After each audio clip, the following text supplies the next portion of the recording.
What's up, guys? Welcome to Vintage Genetics, where it is all about classic bodybuilding and where it is all about fixing your weak points as well. Because one important thing about the classic physiques of the golden era is that they, first of all, had very few weak points, but on top of that, had strong points. But before you can get strong points, you have to get rid of your weak points, because otherwise people will see the weak points first. So one of my weak points that I've discovered from the pictures of the Arnold Classic Europe competition, I had a lot of pictures, a lot of camera footage, and other people have said this as well, is that my upper chest is lacking volume, is lacking size. When you're standing alone, it is not easy to see, because when you're posing by yourself, you look pretty complete, right? But when you compare yourself to other bodybuilders who are different, who are bigger, maybe less tall, but wider, you see the differences much more clearly. And what they had over me was thickness, mostly, and volume. And especially in areas like the chest, it can really show. Now, my side chest is, as you guys know, the classic way, the way that Arnold Schwarzenegger does it, as you can see right here. And this is just the way that I prefer to do it. But as you can see, the lower chest is there, but the upper chest is lacking to have the same effect as Arnold had with his huge chest. So, what I have changed is, first of all, start out with an exercise that targets purely the upper chest. And this is one of my favorites right now. The owner of this gym has shown me this one. Of course, I knew all these exercises, but it is nice to have someone with experience tell you that this is something you should do, and just do it for a long while to see what the effects will be over the long run. That's the only way to see whether something works in bodybuilding, guys. Patience is key. But it's logical and it's easy. What I'm doing right here is I'm starting the entire workout with my weak point. And that means that every single chest exercise I do after this also targets that weak point, because it's a pre-fatiguing exercise. So this is basically a fly with one arm isolating the upper chest completely. And then the next exercise is focused on the upper chest as well, but it's impossible to just contract the upper chest, especially when it's a compound movement like this. So my workout design is as follows. You start out with an isolation movement for your weak point, in this case the upper chest. Then you do two compound movements of the same muscle group, using, of course, full range of motion, mind-muscle connection, squeezing, stretching, always and always. You do two of those, and then end it with another isolation movement of that weak muscle group. For me, that's the upper chest. So, I just did the incline chest press, hammer strength. That's a very nice one. Gives you a very nice squeeze.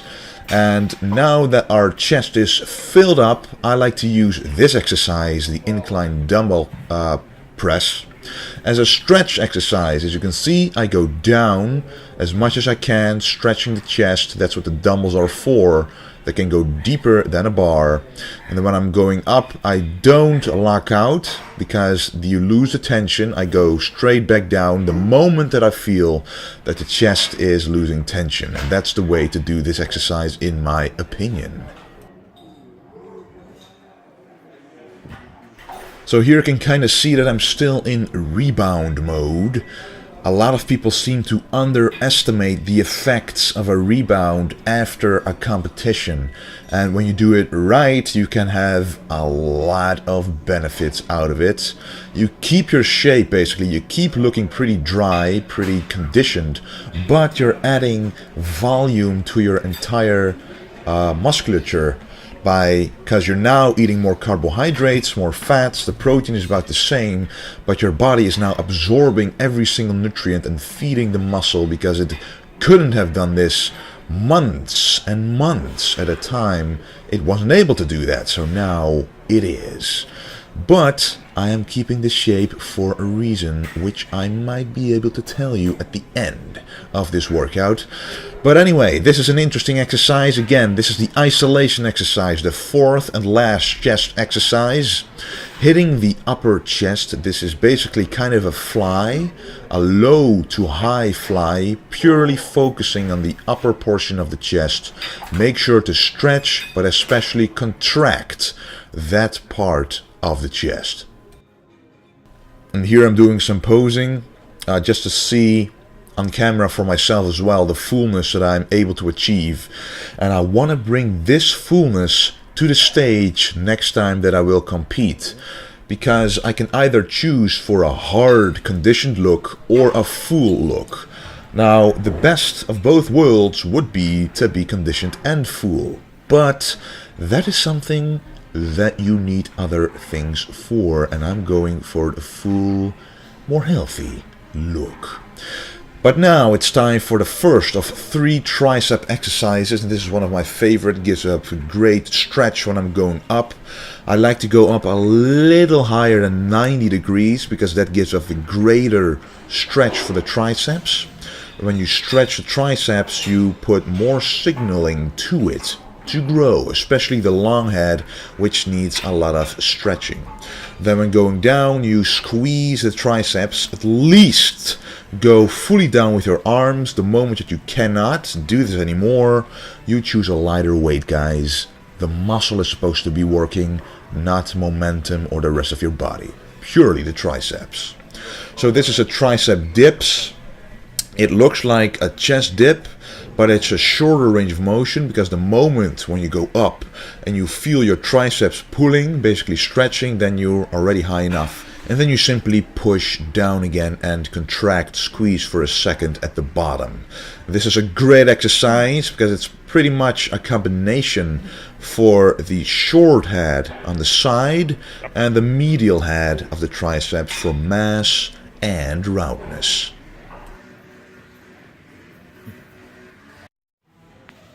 Now this is a very good one to finish with because your triceps are already fatigued from the 2 previous exercises. You're able to finish this one fatiguing your triceps before your chest, which is what's supposed to happen during this exercise. You do not want your chest to take over. You want to feel it purely in the triceps. So go down, feel the stretch, and go back up and squeeze the triceps. And now it's time for some cardio, 20 minutes, heart rate, keep it pretty much in between 120, 130 for burning fat. And yeah, that's what I'm doing post-workout. Alright, doing some cardio. And after the workout, it was a good workout, training the chest and the triceps. As you can see, I limited the volume. 4 exercises for the chest and 3 for the triceps, and working on the weak points. So I'm starting with the upper chest, it's a weak point of mine, and ending with the upper chest with isolation movements. So taking out the triceps and the shoulders as much as possible during those exercises. That is what counts. And then the 2 exercises in between will be compounds, but because you did the first isolation with the upper chest, it will always be fatigued even during the 2 compound exercises. And what we did today was the incline chest press machine, gives a very good squeeze, and the second was the incline dumbbell press, which is more for the stretch and for the strength. And we ended with the low to high seated cable flies, especially for the upper chest as well. Now the thing is, you cannot isolate the upper chest without targeting the lower chest, so it will always be activated. So if you have a weak upper chest and you are afraid that when you target the upper chest only, you don't work the lower chest, that is wrong, because you always work the lower chest. If it's a strong point of yours, it will remain so even when you don't focus on it directly. So I'm going to be doing this cardio for about 20 to 25 minutes. And as you can see,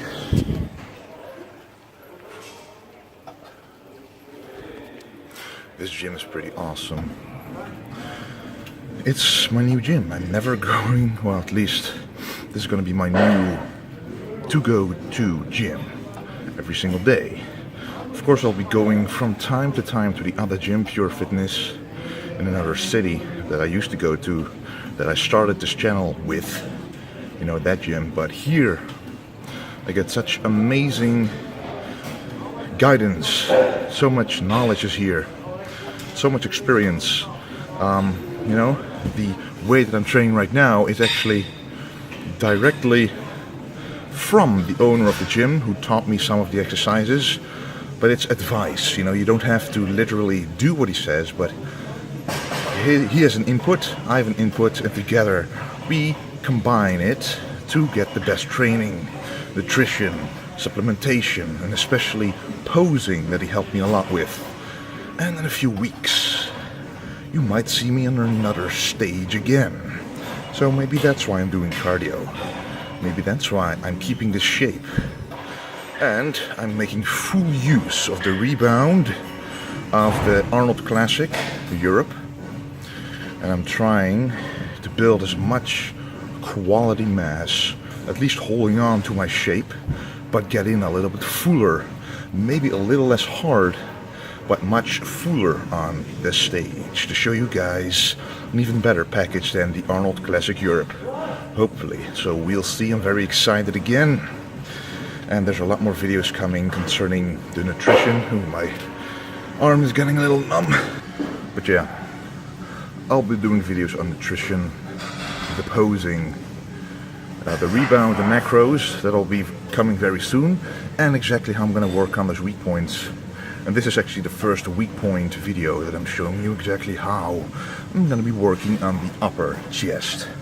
And I'm not perfect. I used to do a lot more volume than is needed. So instead of 6 times a week, I'll be training 5 times a week.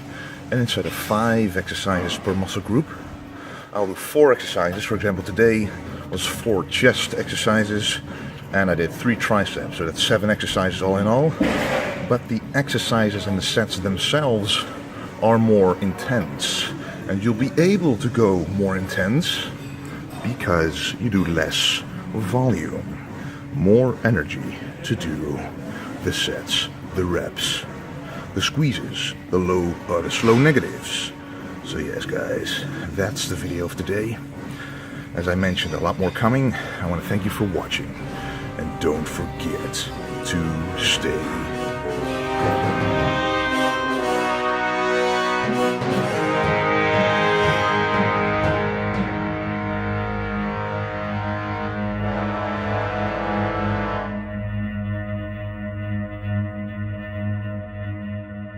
As well, because one important thing about the classic physiques of the golden era is that they, first of all, had very few weak points, but on top of that had strong points. But before you can get strong points, you have said this as well, is that my upper chest is lacking volume, is lacking size. When you're standing alone, it is not easy to see, because when you're posing by yourself, you look pretty complete, right? But when you compare yourself to other bodybuilders, you have to get rid of your weak points, because otherwise people will see the weak points first. So one of my weak points that I've discovered from the pictures of the Arnold Classic Europe competition, you know, I had a lot of pictures, a lot of camera footage, and other people who are different, who are bigger, maybe less tall, but wider, you see the differences much more clearly. And what they had over me was thickness, mostly, and volume. And